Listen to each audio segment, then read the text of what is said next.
Despite disappointing at the box office, a new report reveals that Napoleon and Killers of the Flower Moon have both been profitable.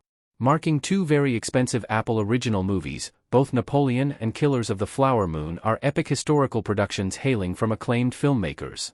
Director Ridley Scott helmed the former project, which earned mixed reviews, while filmmaker Martin Scorsese is behind the latter, which was widely praised.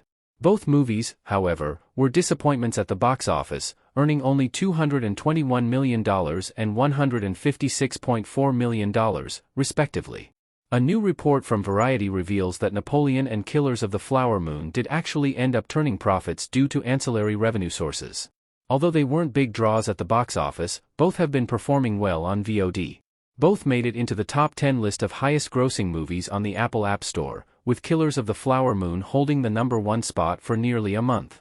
While Napoleon only just released on Apple TV+, Scorsese's movie drove subscriptions and became the most viewed on the platform in its initial 45-day window. Napoleon and Killers of the Flower Moon's box office performance explained why the epic Apple productions underperformed in theaters. The budget for Scott's movie about the infamous French emperor is estimated to be at least $200 million, and that doesn't include marketing costs and theaters' cuts.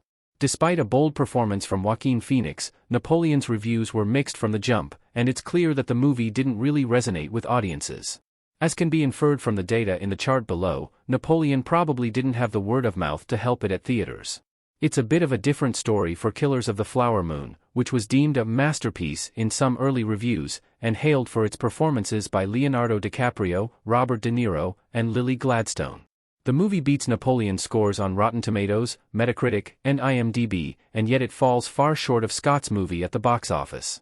Despite the raving Killers of the Flower Moon reviews, The Moon is nearly 3.5 hours long and is a serious, slow-moving historical drama, factors that likely deterred audiences from seeing it in theaters. Combined with Argylle, another expensive Apple original movie, the studio has clearly had a disappointing string of films in terms of box office.